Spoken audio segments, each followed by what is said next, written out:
"This contract is fake," she said calmly, and the CEO's face went pale. If someone had told Austin Turner that the worst decision of his life would come disguised as success, he wouldn't have believed them. On a rain-slick Thursday morning, the kind where Manhattan looks like a glass cage, Austin sat at the head of the long boardroom table, staring at a contract worth more than he had ever personally signed. A merger proposal from David Matthews. The name alone made his jaw tense. David, charming, persuasive, and morally flexible, had vanished from the financial scene 5 years ago after a quiet SEC investigation no one could prove. And now he was back, dressed in custom suits, with an offer on the table that felt too clean.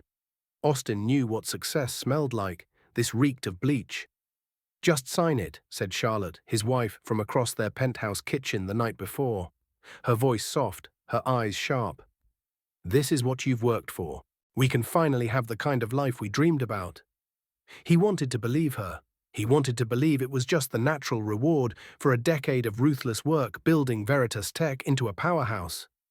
But he didn't. 2 days later, he stood in his office, fingers resting on the contract's corner, his mind grinding through red flags. The numbers lined up. The projections looked flawless.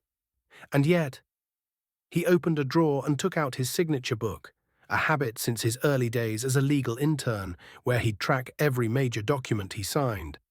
On page 83, dated just last week, he found no mention of the Appendix G, a clause buried in the Matthews contract that pledged majority control in the event of equity restructuring. He flipped back to the contract. His signature was there, smooth, confident, almost too confident. Austin narrowed his eyes. That wasn't his pen stroke. Just then, a knock, a small voice. "Mr. Turner?" He turned to see a girl of about 12 standing awkwardly at the door, holding a dark folder against her chest. "My mom asked me to give you this. She cleans the offices.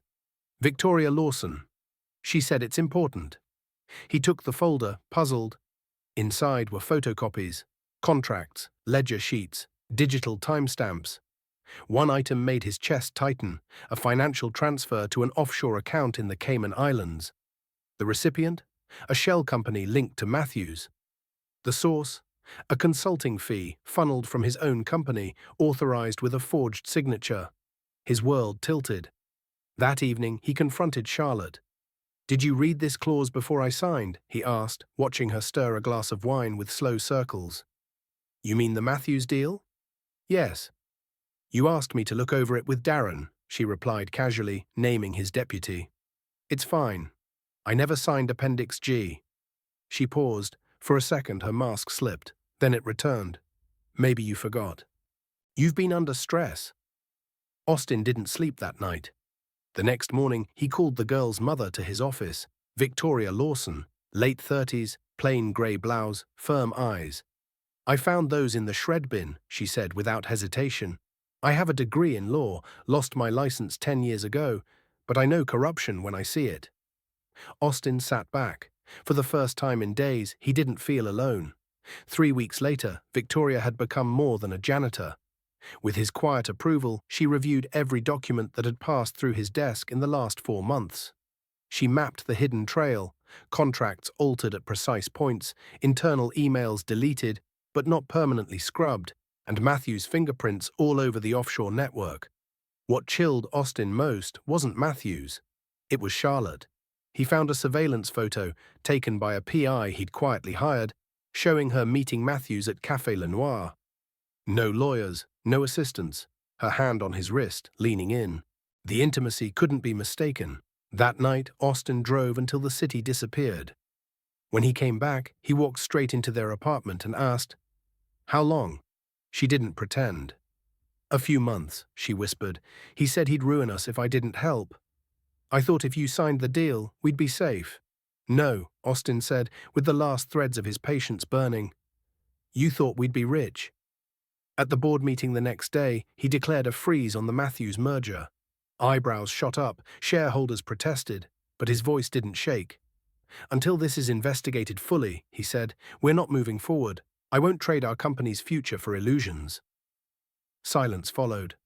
Then Victoria, no longer in cleaning gear but a simple suit, stepped into the room with a stack of files. Austin met her eyes. The war had begun. Austin stared at the signature again. The loops were perfect, the spacing just right. But he could feel, not guess, not suspect, but feel, that it wasn't his. Like a pianist recognizing a slightly off note in a familiar melody. He slid the document across the table to Victoria Lawson. She scanned it, eyes flicking over the margins like a scanner.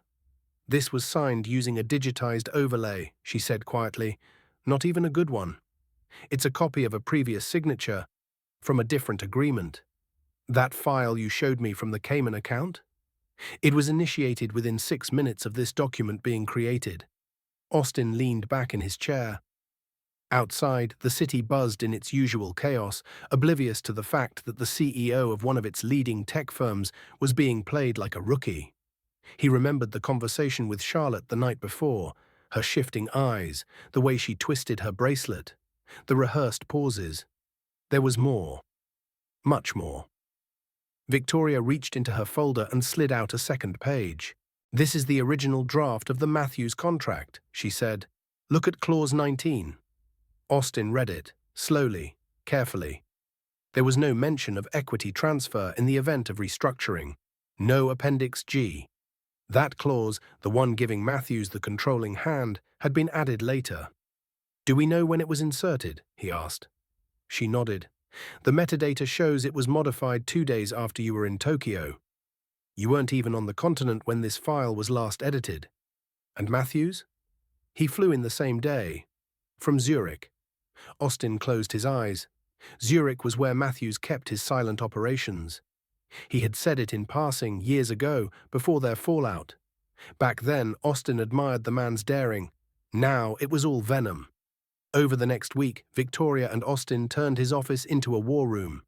They operated in silence, after hours, careful not to trip the company's internal IT systems. They used burner laptops. Victoria contacted an old friend, a cybersecurity analyst, who helped them mirror Matthews' private firm servers. Bit by bit, the scheme came into focus. 3 forged contracts, totaling almost 20 million in diverted funds. 2 offshore entities linked to shell companies in Belize and Guernsey.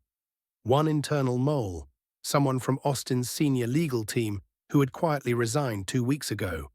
And then came the name they hadn't dared to expect, Albert Sinclair, a name whispered in financial circles with the same weight as a prison sentence. Sinclair was no ordinary investor. He was an architect of laundering empires. His name had appeared in multiple investigations, always adjacent, never inside the frame. And now he was tied to Matthews, and by extension to Veritas Tech. "What the hell have I walked into?" Austin muttered. The next morning, Austin entered the office early and went straight to his executive assistant. "I need all Charlotte's meeting logs for the past 4 months, he said. She blinked. "Sir, those are her personal—" "I'm her husband, and I'm your boss. That will be all." It was ugly, even by corporate standards, but necessity has no etiquette. 30 minutes later, he was staring at a list of yoga, gallery openings, and brunch appointments that just so happened to match up to times and places where Matthews had been in town. On a hunch, he checked Charlotte's text message backups. There they were, deleted threads, recovered via the cloud. Phrases like "we're close" and "he's almost ready" and "tell Al it's moving." Al, as in Albert Sinclair. That night, Austin didn't go home. Instead, he returned to the office, and at 10 past midnight, Victoria appeared with coffee and a tired smile. "You sure you're ready for what comes next?" she asked. "No," he admitted, "but I can't unsee this. I can't undo it." She nodded. "Then we go deeper." They did. They tracked paper trails across 3 continents, traced emails routed through fake consulting agencies, and unearthed encrypted invoices referencing consulting deliverables that were, in reality, massive transfers for nothing. Everything was built on shadows. And in the center of it all, Austin saw himself, not as the victim, but as the access point. They'd used his company, his name, his reputation, and now they wanted his silence. They weren't going to get it. On the seventh night, as Victoria was closing her laptop, she paused. "I need to ask something," she said. "Why didn't you just sign and look the other way? That's what most CEOs would do, especially with that much money on the table." Austin didn't answer at first. Then, "Because if I look away now, I'm not just losing the company. I'm losing who I am." She studied him for a moment. No smile, just a nod. "You might lose everything anyway," she said.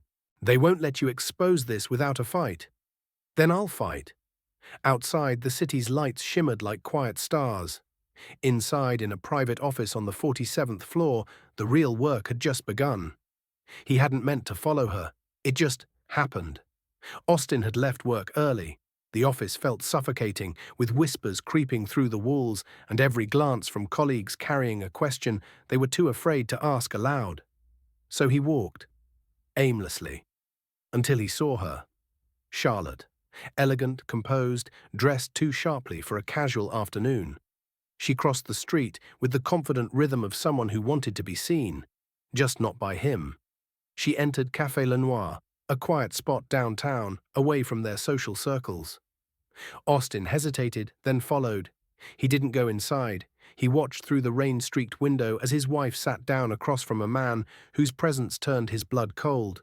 David Matthews. She leaned in. Matthews touched her wrist lightly. They spoke close, quiet, like conspirators, or lovers. It didn't matter which. Either way, Austin's suspicions had just become reality. He didn't confront her, not yet. He needed more. The next morning, Victoria greeted him with news. "I found the leak inside your legal team," she said, laying down a folder. "Kenneth Valen. He signed off on every document that went through Matthew's office. He submitted his resignation 2 days before the merger was announced." Austin opened the folder. Inside were email threads between Kenneth and an encrypted proxy address, later linked to Matthew's firm. Kenneth had been promised a position at Sinclair Group, an advisory role with a 7-figure signing bonus. In exchange, he'd pushed contracts through quietly and ensured any legal review stayed superficial. It was a playbook move, subtle, slow, and devastating. Austin's knuckles whitened. "They weren't just using Charlotte," he muttered. "They infected my company from the inside." Victoria tapped the next page. "It gets worse. I had my contact look into the Matthews-Sinclair link. Matthews isn't just an associate. He's laundering tech investments for Sinclair's offshore clients." That explained the clean numbers, the polished projections. Everything about the merger was designed to look lucrative, while secretly transforming Veritas Tech into a vessel for laundering criminal capital. And Austin? He was supposed to be the frontman, the respected CEO, the puppet. Victoria reached into her coat and pulled out a small voice recorder. "What's that?" "A conversation I recorded yesterday," she said, pressing play. The recording crackled. Then came Matthew's voice. "Don't worry, the old man's folding. He suspects, but he won't act. Turner's the kind who talks about integrity but sleeps in fear of headlines." Then Charlotte's voice, tight and cold. "He thinks he suspects, but he's still hoping I'll choose him. That hope keeps him paralyzed." Austin stopped the recording. There was no grief, only silence, then steel. "She made her choice," he said, "so now I make mine." By the end of the week, Victoria had drafted a comprehensive legal report. She compiled 6 contracts with forged authorizations, bank statements tied to offshore accounts, internal company memos routed through Kenneth, communications between Matthews and Sinclair's intermediaries, phone logs, surveillance images, and the voice recording. Austin took it all to his most trusted board member, Evelyn Chen, an old mentor known for her integrity and ruthless intelligence. She didn't speak for a long time after reading the report. "Then, if you go public, they'll try to destroy you." "I'm already under attack," Austin said. "I either die quietly or I fight on my feet." She nodded. "Then let's bring in a litigation firm. Discreet, fast.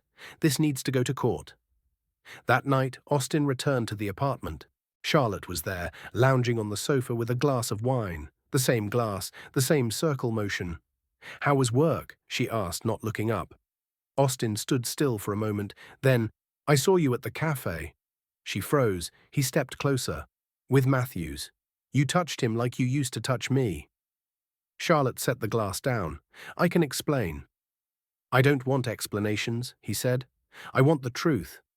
How long have you been helping him? Her breath caught. A few months, she whispered. He said he'd bring you down if I didn't help. That he'd bury you with false charges, destroy your name, your company. I tried to protect you. Stop, Austin said. You tried to profit from it. You thought he'd win. Charlotte blinked. He'd never spoken to her like this. Never without emotion. I didn't think you'd fight back, she said, almost as if she admired him. I didn't either, Austin replied. But then I realized something. I'd rather lose everything than live as a lie. He left that night and never returned. In the following days, the plan unfolded like a campaign. Evelyn contacted a white-collar criminal defense team. Victoria began preparing whistleblower documentation to be submitted to federal investigators. Austin sat with the firm's lead attorney, a quiet, calculating man who said little and wrote constantly. We have enough to build a case, he said finally, but you need to be ready for scorched earth. Sinclair doesn't lose quietly. I'm not asking for quiet, Austin said. I'm asking for justice. They filed the first motion 3 days later. The war was no longer just internal. It had gone federal. The courthouse was cold. Not physically. The air was properly regulated, the floors polished, the lights gentle. But the atmosphere was cold, sterile, dangerous. Austin sat beside his attorney, his eyes fixed straight ahead. Across the aisle sat David Matthews, calm as a lake in winter. Charlotte was beside him, dressed in black, not mourning, deflecting. The irony burned. Austin had been the one who built a company from nothing. Late nights, missed birthdays, grinding for investment, chasing code. Now here he was, defending himself in front of strangers, while the people who betrayed him arrived in suits, smiling like diplomats. The federal prosecutor began with a list. Charges, dates, paper trails, forgery, wire fraud, conspiracy, and then racketeering. That word changed the room. Suddenly, this wasn't corporate games. This was crime. Victoria sat 3 rows behind Austin, taking notes, not legal notes, moral ones. She had seen the system from the bottom. As a former attorney who fell from grace, she knew how quickly truth could be buried under power. Now she was determined to help dig it back out. Her testimony came on the 3rd day. She stepped up in a plain navy dress, hair tied back, no jewelry. She wasn't here to impress. She was here to witness. I worked in Turner's building as a cleaner, she began. One night I found a folder of documents in the shred bin. I saw forged signatures. I had been a lawyer, disbarred after my husband's fraud conviction. I knew what this was. She detailed her role, the offshore accounts, the planted signatures, the payments funneled through shell companies. She mentioned names, Matthews, Violin, and yes, Charlotte Turner. Every sentence was a blade. Matthews' attorney tried to tear her down. You were disbarred. Why should this court trust anything you say? Victoria didn't flinch. Because I lost everything once for being naive. I don't plan to lose it again for staying silent. Austin's turn came next. He walked to the stand not as a CEO, not as a man with wealth or titles, but as a witness to his own downfall. I trusted people, he said, some because I loved them, others because they wore suits and had firm handshakes. That was my mistake. But once I realized what was happening, I chose to act. He explained the contracts, the discrepancies, the meeting at the cafe. Charlotte's confession. He never raised his voice, never accused with venom. He simply told the truth. The room didn't shift, but it listened. Then came Charlotte. She hesitated, just a little, enough to let everyone see the fracture. I was afraid, she said. David told me we were all targets. He said Sinclair could ruin us. I wanted to protect my family. I didn't know how deep it went. Austin watched her. It wasn't rage he felt. It wasn't even sorrow anymore. It was clarity. She had known. Not everything, but enough to walk away. And she hadn't. Her guilt might have been real, but her choices were too. Matthews was the last to speak. He denied everything. Smooth, precise. He smiled through the whole process. This is a witch hunt by a failed executive trying to deflect blame for his collapsing business, he said, voice oozing with charm. The jury didn't flinch. They'd seen the paper trail, heard the recordings, witnessed the connections. And then, the bombshell. The prosecution brought in a former Sinclair associate, flown in from Portugal under witness protection. He confirmed it all. Sinclair had funded the operation. Matthews was the middleman. Charlotte had been a facilitator, knowingly or not. Austin? A target, the man said, because his company was clean. That made it useful. The verdict came 2 days later. David Matthews, guilty on all counts. 10 years. Charlotte Turner, convicted as co-conspirator. 10 years with parole eligibility in 5. Albert Sinclair, charged in absentia. A warrant issued through Interpol. Austin sat still. He had won. But victory didn't feel like triumph. It felt like weight. That evening, after the reporters left, after the lawyers had shaken hands, he stood alone on the courthouse steps. The wind picked up slightly, cold but not unbearable. Victoria approached. "You're free," she said softly. "No," he replied, "I'm clear." "Freedom will take longer." They stood in silence for a moment, then Austin turned to her. "You saved me." "You saved yourself," she said. "I just handed you the folder." He smiled, the first genuine one in months. The office was quiet, not in the usual after-hours way. This quiet was deeper. It came from absence, of people, of noise, of certainty. Several departments had lost key staff. Partners had pulled out. 2 product launches were frozen. The media had had a feeding frenzy for weeks. Veritas Tech was still standing, but only barely. Austin walked through the empty floor with a fresh cup of coffee in one hand and a printed report in the other. The numbers were brutal. Market trust was wounded, investors were skittish, but it was survivable, if he moved carefully. He stepped into his office. The city stretched below him, full of light and movement. He didn't feel above it anymore, just among it. The door opened. Victoria entered with a folder. "SEC cleared you," she said without smiling. "They're prosecuting Matthews' firm for conspiracy to commit securities fraud. You're clean." Austin exhaled, slow and steady. "But we're still on a cliff," she added. "We have to rebuild trust. That means full transparency. Internal audits, external compliance officers, media interviews, the whole package." He nodded. "We'll do it." She raised an eyebrow. "We?" Austin turned toward her. "You're not going back to cleaning floors, Victoria. You saved this company. You held the mirror up to me when no one else would. I want you to stay, as head of compliance." She blinked. "You're serious?" "I've never been more serious." She looked at him for a long moment. Then quietly, "All right. But no shortcuts." "No shortcuts," he agreed. "Not anymore." That weekend he visited his apartment for the first time in weeks. It felt like a museum. Still, cold, the bedroom untouched, the wine glass still on the table. He packed a single suitcase, the rest he'd have moved out later. The place wasn't his anymore. He left his wedding ring on the counter, not bitterly, not dramatically. Just, finally. In the months that followed, Veritas Tech changed, slowly, painfully, but deliberately. A press conference marked the company's rebirth. Austin stood before reporters, not with slogans, but with confession. He admitted his failure to act sooner. He named every weakness they were correcting. He did what no CEO ever wants to do. He told the truth.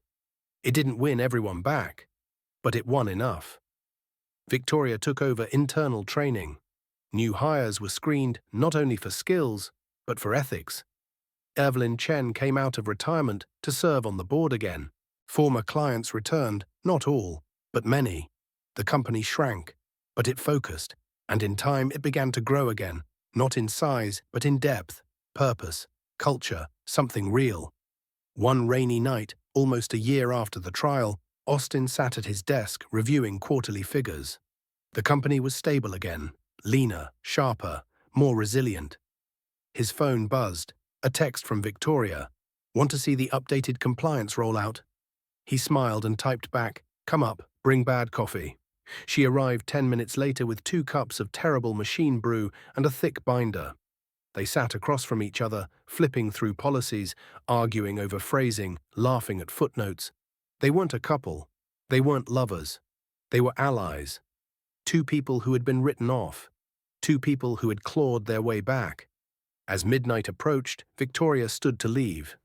At the door, she paused. "Why didn't you collapse?" she asked.